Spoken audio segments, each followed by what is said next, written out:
Thank you very much. Good morning and welcome. I'm glad to see all of you this morning.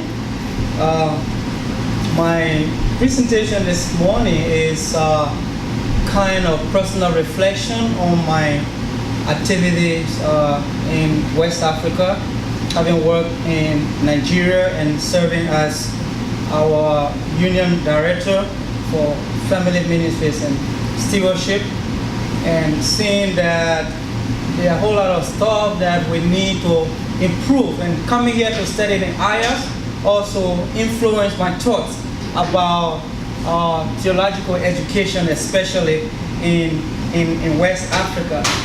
The rationale for this study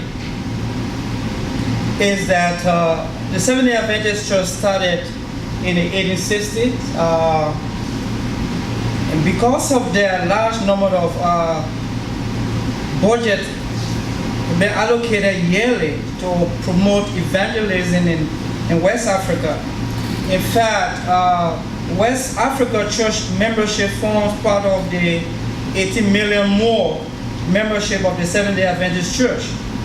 And besides that, whole lot of remarkable endeavors from all over the world to influence Adventist mission emphasis in that part of the world is very effective. But nonetheless, the membership growth has over the years created huge leadership and nurturing challenges, not only for the West African Church, but within the African region at large. So,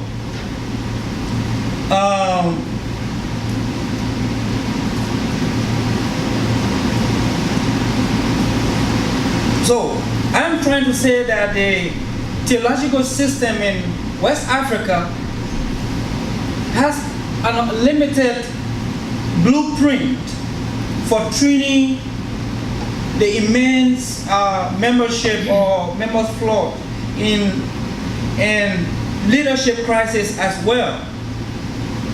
It seems that there is an obligatory theological educational training system that is only in one direction. And as cited from the last presentation, I was very carried away by Dr. Korea's presentation, presenting at least 35% biblical studies, 30% historical theological study, if I'm not mistaken, or 25% historical theological studies, and then 35% applied theology. It seems obvious, in my view, that our theological system in the West is more of an applied theological emphasis for soul winning alone. And this is a challenge for me, because I believe that membership in our church in that part of the world are not trained enough to withstand the pressure of the global changes in terms of education, in terms of heretical and all kinds of influence that the church is being challenged by in this current time in history. The world church is trying its best to make sure that Africa solves that theological problem. And that is why AUA was established.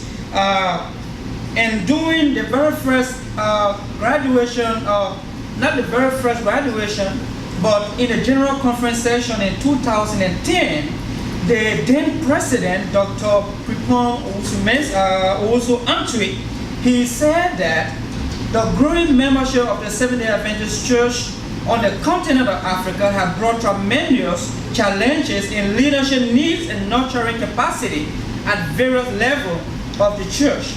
These challenges led to the establishment of the Adventist University of Africa, an institution of higher learning offering postgraduate studies. In fact, I was privileged to be part of the first 166 students who graduated in the pastoral theology program. And the university continues to churn out more graduates in church mission and ministry to enhance the mission activities in the region.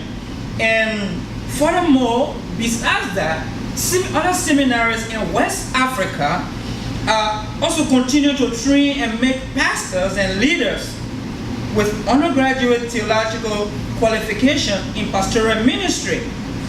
Evidently, it is clear that this theological emphasis is very good. Baptism, very hard. But when it comes to other issues, there is a huge problem. And this huge problem is necessary that we discuss. And that is why this paper is very important. In fact, I am suggesting a paradigm shift that will honor just what has been presented today, where you have a balance in Adventist theological education. You have about 30% or more or less in biblical studies, 25 to 30% in theological studies, 25 to 30% of applied theology, and then the rest, maybe 10, 15% of applied theological emphasis, to have a balance. In fact, the purpose of the Adventist or International Board of Adventist Education is to foster a dynamic theological unity in the world. Okay? And the emphasis is not just for mission, but to support the spiritual and professional development of faculty involved in ministerial programs, to promote professional excellence in ministerial training and practice, nurture a strong partnership between church leaders, educational institutions, faculty engaged in training of ministry, energize the spiritual life of Seventh-day Adventist theological institutions through committed faculty. And the list goes on and on and on. And this is the reason why the International Board of Education is working hard to have this harmony. Unfortunately, I believe that this concern in West Africa needs a paradigm shift to focus more on a balanced theological education rather than a one-sided theological education with applied theology emphasis. And I mentioned this, this is causing a whole lot of issues, and some of the issues I find out is that we have more membership, yet we have leadership problem. We have apostasy issues that the church must be prepared to handle. We have besides that, the church in West Africa is part of the worldwide church and is part of the global village where we are challenged with all kinds of heresies that the church needs to be prepared to face. A one-sided theological education cannot solve the problem. And then I am suggesting especially two aspects in our theological education. And those aspects should deal with the area of member nurtureship. Another aspect should deal with how to solve the theological or leadership challenge, and especially also the theological curriculum transformation. In fact, theological transformation, I don't need to discuss that much because we already have a working document from the International Board of Education. So we can just go to the document and then everything that we need is in that document. But the major issue that we need to emphasize in my paper is the issue of nurtureship and then the leadership challenge. So I'm suggesting, why should we need a paradigm shift for nurtureship? Why do we need this structure?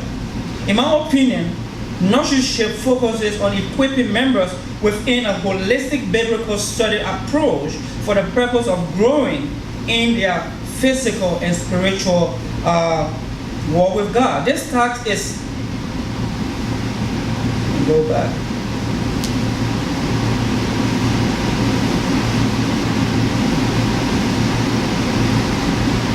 This task is properly accomplished by a called minister who possesses the appropriate training through ministerial and theological education guided by the indwelling power of the Holy Spirit. God declared, I will give you pastors according to my heart, which shall feed you with knowledge and understanding. A theological education that is one-sided will not only bring in more members, but it brings in more problems.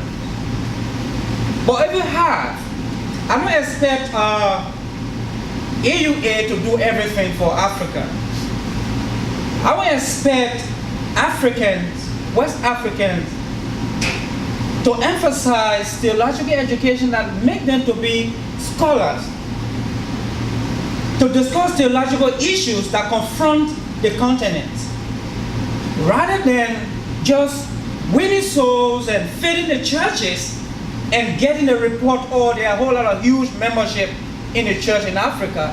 Yet, these members don't even understand the distinctive doctrines of our church. Most of our members leave when they are faced with life-challenging issues. Pastors are not well equipped because right from the inception, pastors came into our church through their desire to do ministry for Christ. They didn't have formal theological education. It's possible there are still some places in Africa where pastors have not gone to the seminary, but they have the love to preach the gospel. I think this issue should be addressed so that we can solve this leadership, membership, nurtureship crisis, so that the church can move on in this aspect I'm presenting in my paper. Okay? And I mentioned this, that truly God calls leaders and pastors according to gifts of His grace. And it may not be through theological education, but we need theological education to empower pastoral leadership. And this is very dear to my heart, or because of where I come from. And another aspect I want to talk about quickly, and I will go further because the document will be presented, is the issue of leadership. Why seminaries and other programs are producing more degree holders in church leadership, the more the leadership crisis. Another issue is that everybody has the same degree, so what do you have to offer me? What you know, I know. We slept on the same bed. So the problem is on and on. But what if we have leadership training that give emphasis to the major leadership as proposed by Dr. Merger? A major leadership where leading people to Christ, directing people to Jesus Christ is the emphasis, not office. It is obvious that most of the time, people are excited as a prestige to be in ministerial offices rather than doing the work of the office. So, I am suggesting that before ministers are trained and brought into leadership position, first of all, there should be a desire of knowing the gifts of those leaders. Not only their gifts, but they should be able to understand the role and mission of our church. And by this understanding, the church will be able to have leadership that will solve most of our crises. And let me just go to the conclusion, because there is not much time to discuss this issue, because it has been said over and over and over again. My emphasis here is to let African students and leaders understand that we need a drastic shift from an emphasis that promotes one-sided theological education.